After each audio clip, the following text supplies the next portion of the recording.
And so Marlene, which I have the privilege to know for a variety of different reasons, but she is a holistic integrated or integrated holistic veterinarian. It's a mouthful, I know. And which is wonderful because it really allows, our, precious pets to get a type of medicine that I think is really important for them. But in addition to that, what I love what Marlene is doing is she's creating this opportunity, and she calls it the Disneyland of tomorrow. And it really is all about sustainable living. We need to start thinking about our future world, and how is it that we can preserve as much as possible. And in addition to that, what it does, or what it leads to, is it allows us to live healthier lives as well. With all the toxins, with all the environmental issues going on, this is great for all of us to be able to learn, and I'm very excited to be living very close to her and also very close to her new place. So welcome, Marlene. Thank you for being with me today. I am so excited to be here, Dr. Bart. Thank you. So share with us a little bit, first of all, about the integrated healing that you do. And I just want to, briefly talk about that, because I really want to talk about the sustainable living part. So what integrated medicine means is that you practice both Eastern and Western medicine. There's wonderful things on the Western side, our digital radiography, lots of technology that's fabulous, but we don't want to forget all the wonderful arts that have been passed down for thousands of generations. So I do Chinese medicine, I use Eastern, Western, I use acupuncture, I use homeopathy, I do a lot of frequency work. We have different kinds of frequency machines and different kinds of touch healing that we use. I also use essential oils, and almost anything in the world of alternative medicine, I'm open to using it. Wow, that's awesome. Now, there are not many people like you, are there?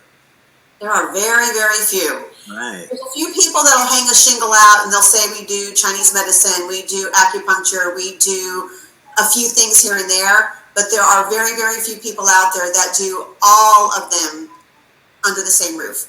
And to me, you couldn't do surgery with one instrument or even two instruments. And I don't think we can practice really quality alternative and blended medicine without being able to use a variety of different instruments. So my guess is that, most animals, most pets, when they go to the vet, they totally freak out. So my guess is that they love coming to your place. I actually had a comment, a lady said today that she was watching a dog walk in the door, and this dog is a cancer patient of mine, came in the door wagging its tail, happy to come inside. That's awesome. They love the treatments. They feel good. They feel good after they get their therapies, from chiropractic work to acupuncture to herbs to oils to different kinds of frequency work. They feel fabulous. Wow. Maybe I want to be a dog or a cat in your place. Well, maybe I could treat you if you bark. There you go. So, today is all about sustainable living. And so, if you could just briefly explain, to the viewers, what is that really? What is the sustainable living concept? And why is it important? Well, sustainable living means a lot of different things to a lot of different people. What it means to me is that we need to be able to get along with the planet that we're living in. Mm-hmm. We need to get along with each other. We need to get along with nature. And it means living in harmony. We're very much in disharmony right now. In fact, the word disease, I use dis-ease. I put a hyphen between the dis and the ease. And that implies that we're supposed to be in balance. We're supposed to be on this little teeter-totter. But what happens is our teeter-totter gets way off. And that happens both in our bodies and it happens in our environment.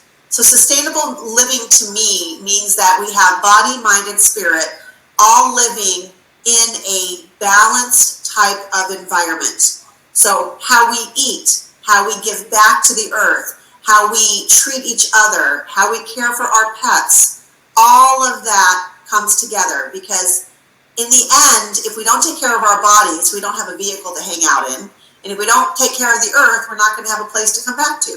So it's very important that we come together as a collective group and we start paying attention to our actions, our behaviors, our thoughts, and we create that type of world that we really choose to live in a conscious, creative manner. We pick that world, and then we take the actions that lead us there. That to me is sustainability. Right.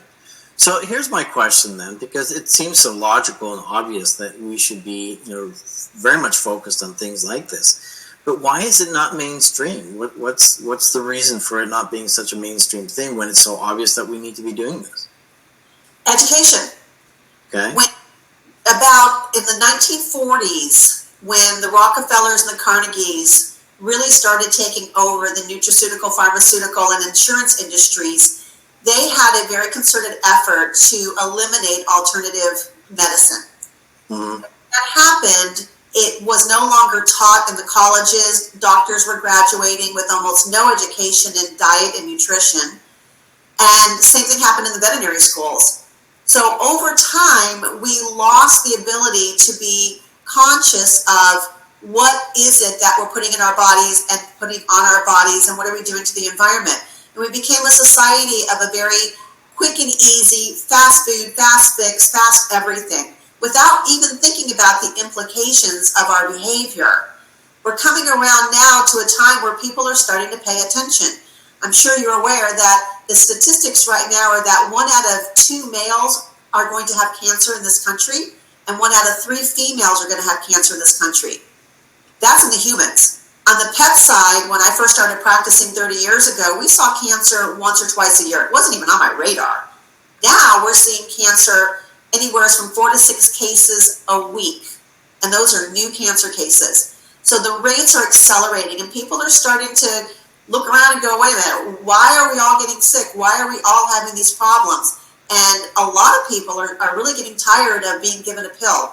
My gosh, I don't actually watch television. I don't have a working television in my house and haven't for 15 years. But if I'm out somewhere and there's a TV on and I happen to see commercials around 6 or 7 o'clock at night, it is appalling. You see these commercials for drug after drug after drug, and all they're talking about is the side effects, which could include up to death, and yet they're smiling faces going, here, call your doctor for this pill.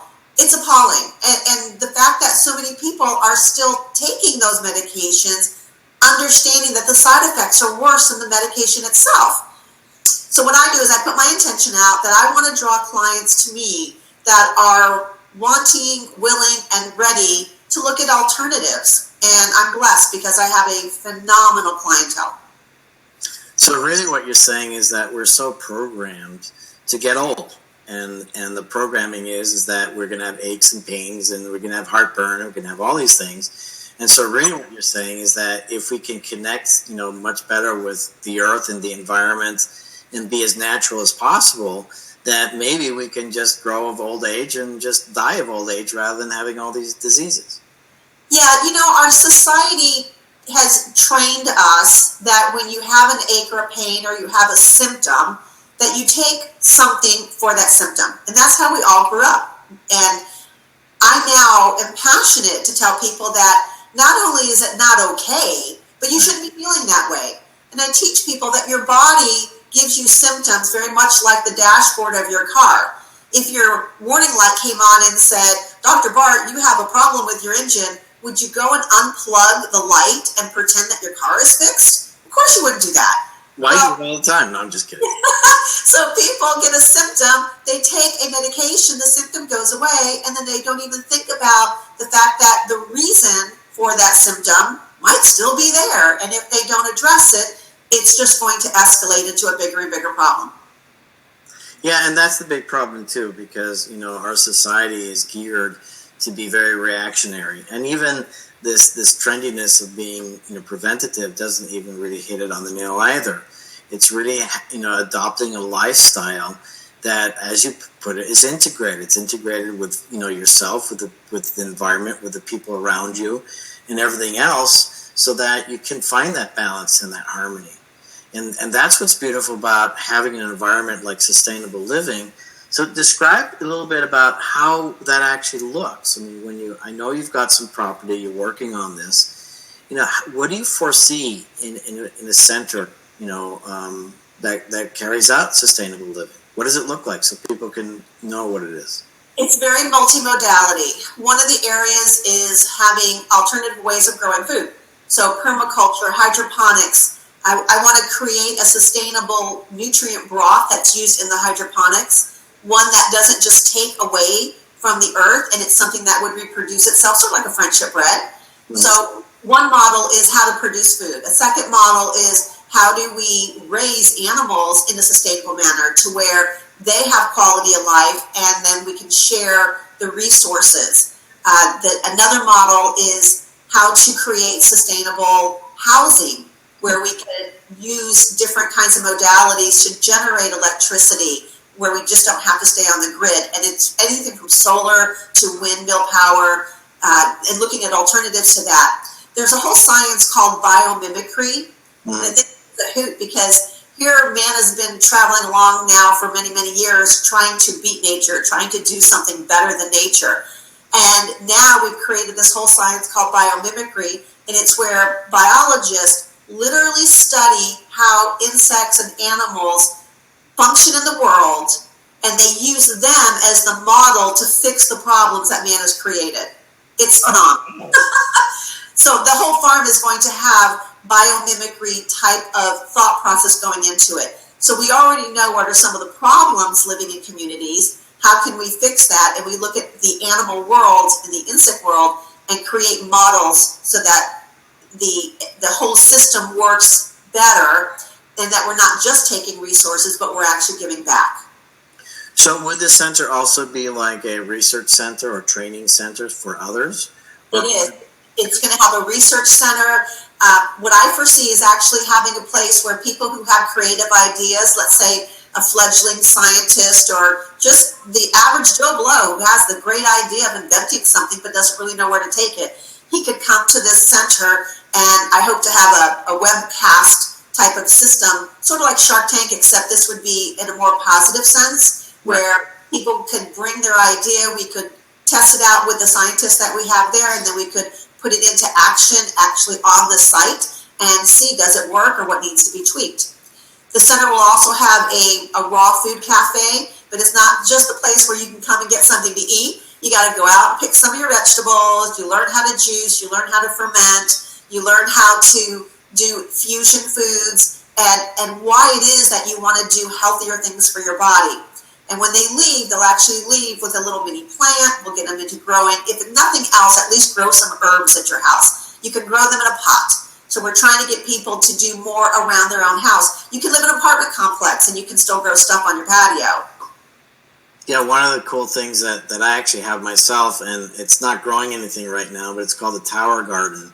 And I love that. It's just it's like a hydroponic system. It's a little different, and it's just absolutely wonderful. And so I can get fresh vegetables all year round just because of this process, and it's just absolutely brilliant. Some places, some restaurants are now actually growing their own walls with the hydroponics. Absolutely, yeah, which is phenomenal. And they're such great space savers, because you can actually have just one tower in your house and save a lot of money just because you're growing your own fruits and vegetables. So that's awesome.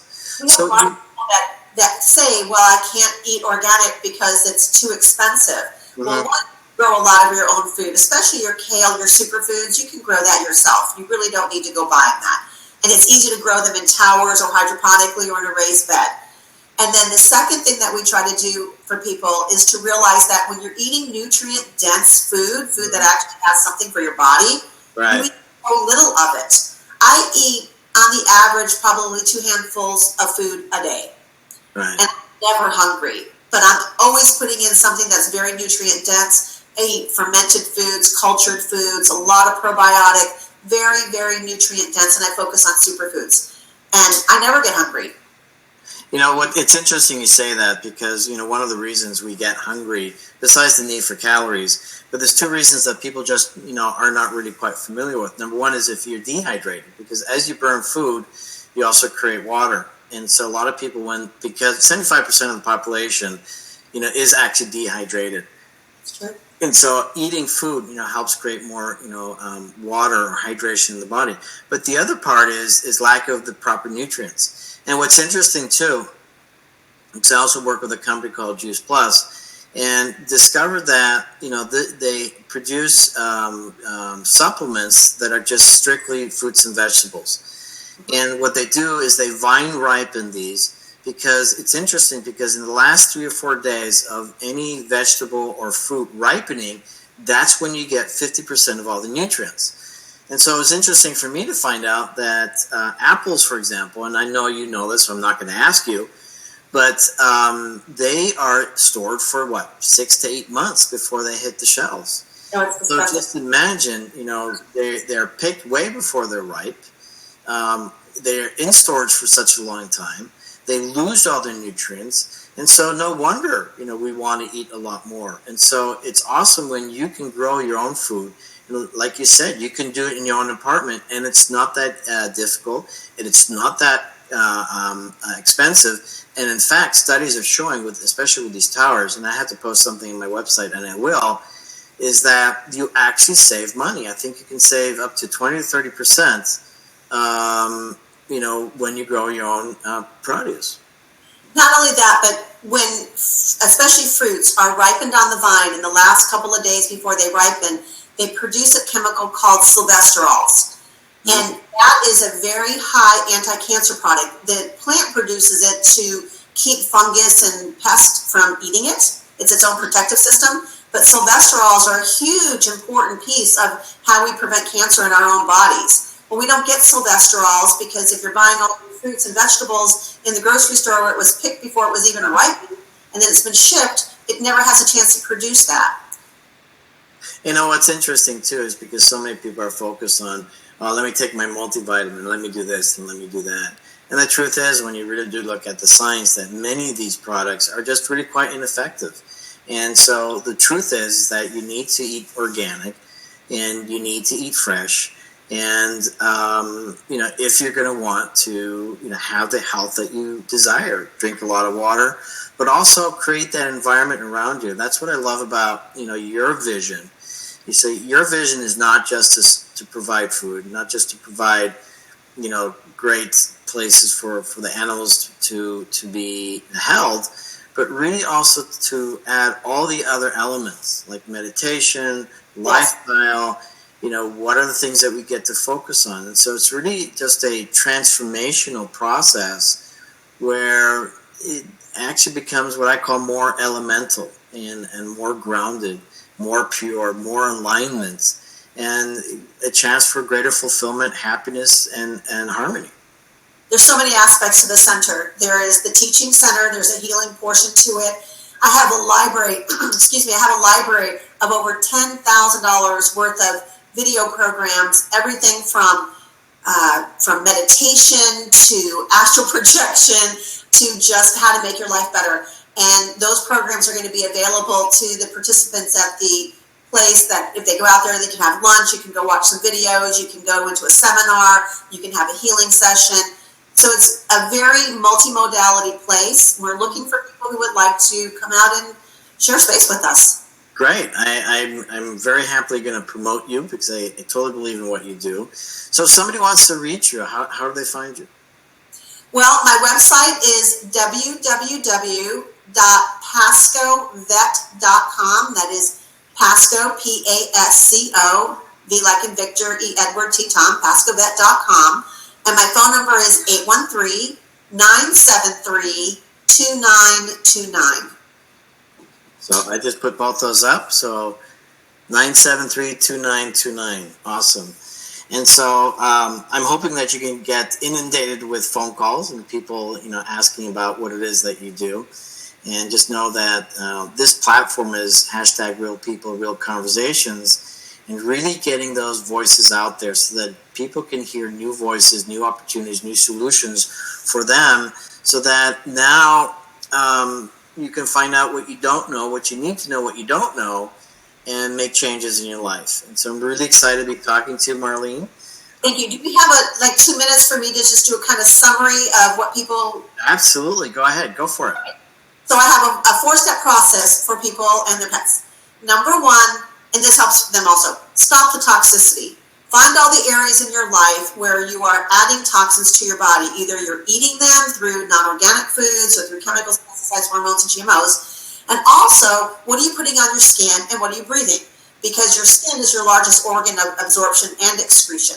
So make sure that the things that are touching your skin, that you're washing your hair with, that you're bathing in and doing your laundry in are all organic, and I have stuff on my website that tells you what to look for and what to not do. Excellent. So the second thing you want to do is provide the nutrition that is needed for sustenance. We all make about 300 billion new cells a day, but if you don't have the building blocks to be able to make those cells, you're not going to do very good. So for our animals, our dogs and cats, they are carnivores, everybody. They are not vegetarians. They need to be eating a 95% meat-based diet. That's from a grass-fed source, and then 5% on the way of fruits and vegetables. And it needs to be raw so that they're getting enzymes and the live nutrients in there. They also need to be getting a probiotic. I love kefir, and we make kefir, and we supply that to our clients. It's very, very important. So number 1 was stop the toxins. Number 2 was put the right nutrients in. Number 3, you need a detox. We have a variety of different systems that we use to detoxify the pets. Your liver is a very important organ. If it can't do its job, you're in trouble. So it's very important, like you do deep cleansing on the house, you change your oil in your car, very important to cleanse the body. And then the 4th category is if there is a particular problem going on, then we address that particular problem. But that's a really quick and easy way to be able to say, how am I doing with my pet, or how am I doing with my life? Stop the toxins, put the right nutrients in, detoxify, and then address anything that's left over. That's awesome. And so with number 4, then all they need to do is they call you up or contact you through your website. Yeah. Awesome. Well, I really want to thank you, and we will have more talks in the future. And I'm looking forward to you opening up your center. I know that you're actively working at it and finding new people. And if anybody's listening, I encourage you to connect with Marlene, because she's really looking for the right kind of people. And so creating that opportunity for changing your life. And now is the time that we need to start looking at what are the specific things that we can do to improve our lives. Not just being that accidental tourist in your own life, not just kind of bumping into the right thing, when it does show up, or if you're lucky enough to notice it. And it's really living on purpose, living in intention.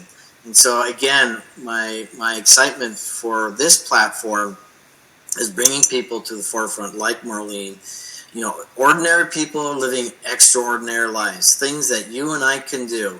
We are not the big boys in this world. We're not the Bransons or the Disneys or the Einsteins, but we can live extraordinary lives. And these kinds of solutions are the solutions that we all want to do, because we can actually embrace them, we can do them, and we can make a change in our life. So again, thank you so much. This is Dr. Bart Rademacher, Prescription for Your Transformation, talking to Marlene Segal about sustainable living. And I love the way she puts it. This is the Disney of tomorrow, the life that we all desire, to make it magical and healthy. Thank you. Thank you, everybody.